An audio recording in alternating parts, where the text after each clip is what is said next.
여러분 오늘 말씀의 제목은요, 주부에 나와 있듯이 예수 그리스도 이름의 능력이란 제목으로 말씀을 나누고자 합니다. 여러분 사람들이나 여러분들은 혹시 어려운 일을 만나면 어떻게 해결을 하십니까? 어떻게 해결해요? 요소비는 어려운 일을 딱 맞닥뜨리게 되면 어떻게 해결을 해요? 해결하려고 노력해요. 방법을 찾고. 좋아요. 맞아요. 대부분의 사람들은 자신이 할 수 있는 그 방법을 동원해서 해결을 하려고 해요. 요소비처럼 돈으로 아니면 인맥으로 아니면 권력을 사용해서 해결하려고 해요. 그러나 때론 이 사람의 힘으로 해결할 수 없는 문제가 있습니다. 여러분 오늘 본문 말씀을 보시면 사람이 할 수 없는 놀라운 일이 일어났습니다. 우리 그것이 무엇인지 한번 살펴보도록 하겠습니다. 여러분 이 베드로와 요한, 오늘 나오는 등장인물이죠. 베드로와 요한은 함께 예루살렘 성전에 기도하기 위해서 올라가고 있었습니다. 그 유대인들은요, 이때 당시 유대인들은 지금도 마찬가지겠지만 시간을 정해놓고요, 기도하는 것이 오랜 전통입니다. 그래서 그 전통을 따라 오전 9시 그리고 정오 그리고 오후 3시에 딱 3번, 하루에 3시간 간격으로 3번 기도하는 시간을 가졌습니다. 여러분 오늘 1절 말씀에 보시면 베드로와 요한도 예루살렘 성전에서 기도하기 위해 몇 시에 올라갔다 그랬어요? 제 9시에 올라갔다고 나와 있습니다. 여러분 이 여기서 말하는 제 9시는요, 이 유대인의 시간입니다. 우리의 시간으로 계산을 하면 개념을 맞추기 위해서는 여기서 6시간을 더 더하면 돼요.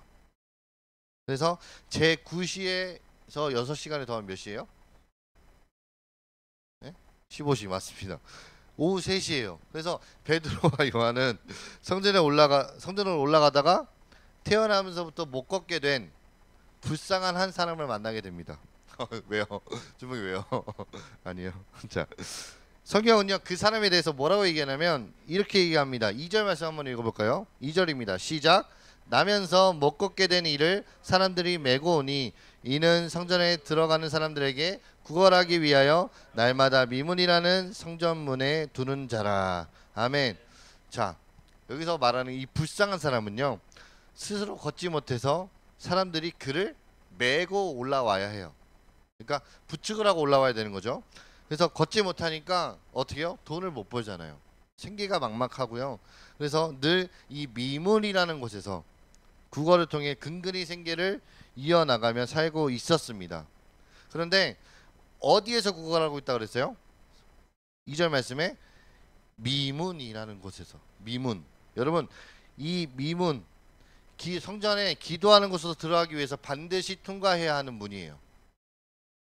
자, 이 반드시 이 문을 지나가야 되는데 이 미문은 어떤 뜻이 있냐면 아름다울 미자를 써서 아름다운 문이라는 의미를 가지고 있습니다.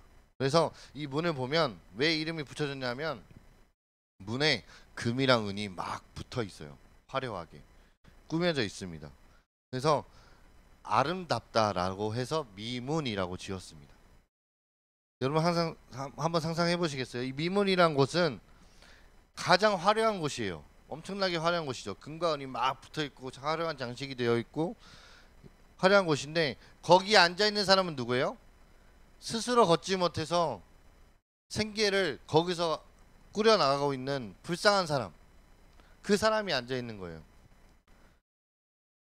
성전을 지나다니는 사람은 기도하기 위해서 가는데 이 구걸하는 사람은, 거기 앉아 있는 불쌍한 사람은 기도가 아닌 뭐예요? 다른 것을 얻기 위해서 거기서 구걸을 하고 있어요. 이러한 일상은 하루 이틀이 일어난 것이 아니라 아마 쭉 계속되었을 거예요.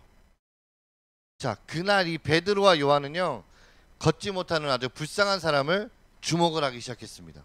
그리고 그에게 말을 건넸어요. 뭐라고 말을 건넸을까요? 우리를 보세요. 우리를 좀 봐주시겠어요? 라고 얘기합니다. 그러자 이 불쌍한 사람은요 도움을 받아볼까 하고 좀 더 물질적인 것을 얻어볼까 하고요 베드로와 요한을 쳐다봤어요.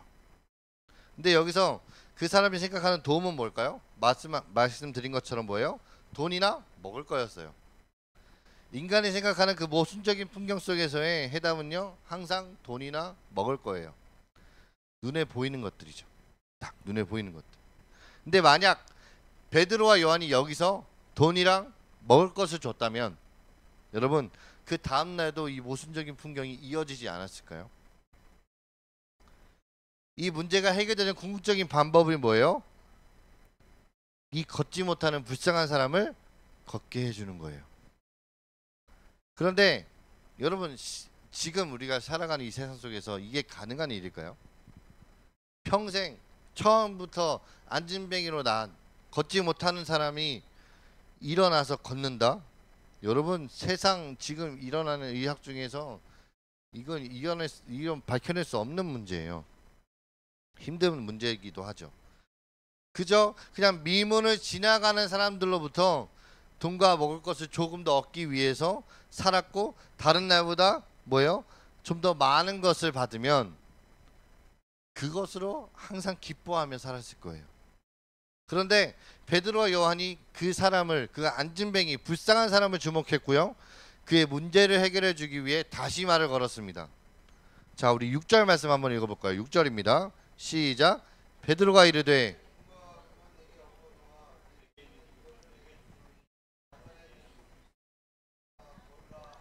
아멘. 여러분 베드로는요 이 사람의 근본적인 문제를 해결하기 위해서 무엇을 주고 왔어요? 베드로가 가지고 있는 게 뭐예요? 예수 그리스도의 이름이었어요. 베드로가 주려고 하는 것도 예수 그리스도의 이름이었다는 거예요. 여러분 그래서 베드로는 이 불쌍한 사람에게 뭐라고 얘기해요?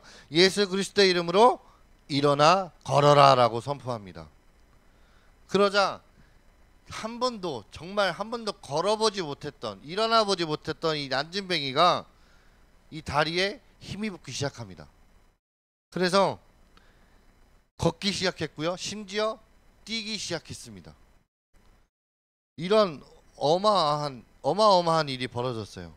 이 불쌍한 사람의 근본적인 문제가 뭐예요? 걷지 못하는 것, 뛰지 못하는 것, 일어서지 못하는 게 근본적인 문제가 해결이 된 거예요. 수년 동안 태어나자마자 걷지 못해서 그 미문에서 구걸하면서 일어난 이 모순적인 풍경이 어떤 것을 통해 예수 그리스도의 이름을 통해 놀라운 사건으로 변하게 되었습니다. 여러분 예수님은요 우리에게 하나님의 나라와 또 새로운 생명을 주시기 위해서 어디에 달려 돌아가셨다고 그랬어요? 십자가에 달려 돌아가셨다고 그랬어요. 그리고 거기서 죽으시고 부활하셨어요. 그리고 그래서 이 베드로 사도는 살아있는 소망이 부활이다 라고 얘기했습니다. 사도 바울 역시 부활이 우리의 진정한 소망임을 이야기하고 있습니다. 그래서 죽음이라는 이 병에 걸려서 지금도 죽어가는 우리에게 살 방법이 있다고 성경은 오늘 말씀을 통해서 이야기하고 있습니다. 우리가 살 수 있는 유일한 방법 뭐예요? 우리가 생명을 소유할 수 있는 유일한 방법 바로 예수 그리스도의 이름입니다. 여러분 베드로와 요한을 비롯한 12제자도요 처음에는요 그냥 우리처럼 그냥 모순적인 풍경 속에서 살았습니다. 제자들도요. 예수님을 따라다니긴 했지만 그들 역시 영원히 살 수 있다라는 소망을 잃어버린 채 그냥 예수님을 이용해서 그냥 자기네들이 더 높은 자리에 있고 싶었고 또 자신의 나라가 로마로부터 독립하는 것을 소망했습니다. 마치 우리들처럼요. 하지만 오늘 본문에서 걷지 못한 그 불쌍한 사람이 걷게 된 것처럼 예수님의 십자가 죽음과 부활 그리고 오순절 성령 강림 사건을 통해서 베드로와 요한은요 뭐예요? 참 생명을 소유한 자로 살아가게 되었습니다. 여러분 질문 하나 드릴게요. 여러분 지금 무엇을 소망하면서 살아가십니까?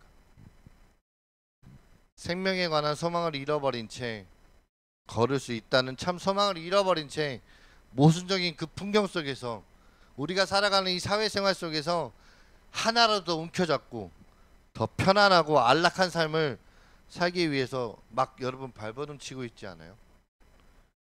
여러분 그것이 여러분의 진정한 소망일까요? 여러분 이제 우리도 베드로와 요한 그리고 나머지 제자들 또 사도 바울이 그랬던 것처럼 우리가 살아가고 있는 이 사회 이 모순적인 풍경에서 벗어나서요, 생명에 대한 참 소망을 가진 놀라운 풍경 속을 살아가는 자들이 되어 있습니다. 뭐 때문에요? 예수 그리스도의 이름 때문에. 그래서 교회에서 자랑할 것은 뭐가 있어요? 막 우리 교회 건물 좋은 거, 찬양팀 잘하는 거, 예배 너무 좋은 거? 아니요. 교회에서 자랑할 것은요, 예수 그리스도의 이름밖에 없습니다. 만약 교회가 이것을 놓친다면요, 우리는 세상과 다를 바가 없어요. 예수님 이름을 자랑하고 전하는 것이 전도예요. 우리가 그렇게 배웠습니다. 베드로와 요한이 걷지 못하는 그 불쌍한 자에게 예수님의 이름을 전해 주었기 때문에 그 걷지 못한 불쌍한 자가 걷게 되고요, 참 소망을 소유하게 되었습니다. 마찬가지로 교회는요, 그래서 예수님의 이름을 자랑하고 전하는 일에 힘써야 된다는 거예요. 자, 말씀을 정리하겠습니다. 베드로와 요한은요, 나면서부터 걷지 못한 이 불쌍한 사람에게 세상이 줄 수 있는 금이나 은이 아니라 예수님의 이름을 전해줬습니다. 그리고 이를 통해 걷지 못하는 이 불쌍한 자가 걷게 되는 놀라운 일이 일어나게 됩니다. 여러분, 이게 그냥 단순히 병자를 고쳤다 이런 의미로 그치는 것이 아니라 뭐예요? 더 넓은 의미로 보면 하나님의 나라가 예수님의 이름을 통해 세워지고 확장되는 것을 보여주는 놀라운 사건이었습니다. 그리고 이 일은 오늘도 예수님의 이름을 소유한 여러분들을 통해 계속 이어지고 있습니다. 사랑하는 우리 중고등부 여러분, 예수님 이름으로 인해 근본적인 회복을 누리며 참 소망, 생명을 소유한 자로 예수님을 사랑하고 이웃을 사랑하며 또 하나님 나라의 이야기를 계속해서 여러분들이 써내려가는 우리가 되기를 소망하고 또 주님의 이름으로 축복합니다.